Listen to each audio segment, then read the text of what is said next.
Hi friends, நம்ம இன்றைக்கி என்ன பார்க்க போகிறோம்னா கத்திரிக்காய் புளிக்குழம்பு தான் பண்ண போகிறோம். இந்த கத்திரிக்காய் புளிக்குழம்பை எப்படி பண்ணலான்னு பார்க்கலாம் வாங்க. குழம்பு பண்ணுறதுக்கு அடுப்பில் கடாய் வச்சு 2 ஸ்பூன் அளவுக்கு ஆயில் விட்டுருக்கேன். ஆயில் சூடானதும் 1 ஸ்பூன் அளவுக்கு கடுகு உளுத்தம் பருப்பு சேர்த்துக்கலாம். 1/4 ஸ்பூன் அளவுக்கு வெந்தயம். இப்போ இது கூட ஒரு 10 பல் பூண்டு, 20 போல் சின்ன வெங்காயம் சேர்த்து வதக்கி விட்டுடலாம். கொஞ்சமாக கருவேப்பிலையில் சேர்த்து வெங்காயத்தை கண்ணாடி பதத்துக்கு வதக்கிடலாம். வெங்காயம் கண்ணாடி பதத்துக்கு வதங்கினதும் இது கூட ஒரு தக்காளியை மிக்சியில் போட்டு அடித்து எடுத்து வச்சுருக்கிறேன். அந்த தக்காளி சேர்த்து 1 நிமிஷத்துக்கு நல்லா வதக்கி விட்டுடலாம். இப்போ இது கூட 1/4 ஸ்பூன் அளவுக்கு மஞ்சள் தூள், 1 ஸ்பூன் அளவுக்கு மிளகாய்த்தூள், 1/2 ஸ்பூன் அளவுக்கு மல்லித்தூள், 1 ஸ்பூன் அளவுக்கு சாம்பார் தூள் எல்லாம் சேர்த்து நல்லா கலந்து விட்டுடலாம். நல்லா கலந்தாச்சு. இப்போ இது கூட 6 கத்திரிக்காவை கட் பண்ணி தண்ணியில் போட்டு வச்சுருக்கிறேன். அந்த கத்திரிக்காவை சேர்த்துக்கலாம்.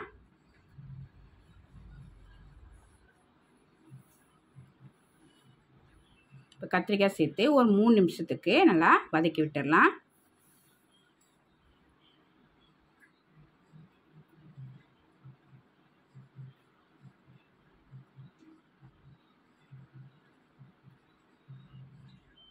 கத்திரிக்காய் சேர்த்து 3 நிமிஷமாக நல்லா வதக்கியாச்சு.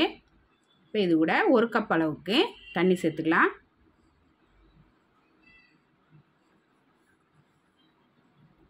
தண்ணி சேர்த்து கலந்து விட்டுடலாம்.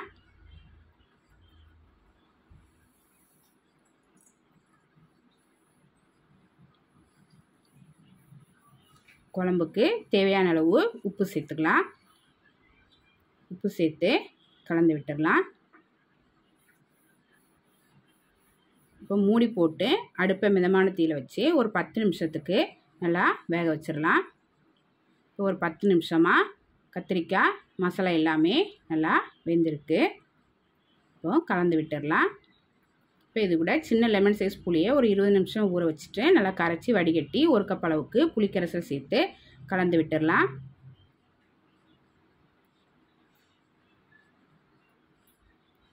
திருப்பியும் மூடி போட்டு ஒரு 5 நிமிஷத்துக்கு நல்லா வேக வச்சிடலாம். ஒரு 5 நிமிஷமாக நல்லா குழம்பு வெந்து சூப்பராக ரெடி ஆயிடுச்சு. கலந்து விட்டுடலாம்.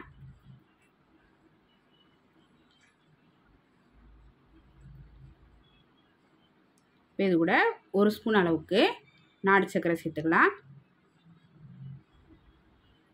நாட்டு சர்க்கரை சேர்த்து கலந்து விட்டு ஒரு 1 நிமிஷம் மட்டும் வேக வச்சிடலாம். ரொம்ப டேஸ்டியான கத்திரிக்காய் புளிக்குழம்பு ரெடி ஆயிடுச்சு. இந்த புளிக்குழம்பை சாதத்தில் கொஞ்சமாக போட்டு பிசைஞ்சு சாப்பிட்டா ரொம்ப நல்லாயிருக்கும். ட்ரை பண்ணி பாருங்கள். பிடிச்சிருந்தா நம்ம சேனலுக்கு லைக் பண்ணுங்கள், ஷேர் பண்ணுங்கள், கமெண்ட் பண்ணுங்கள், சப்ஸ்கிரைப் பண்ணுங்கள். கூடவே பெல் பட்டனை ப்ரெஸ் பண்ணுங்கள். தேங்க்யூ.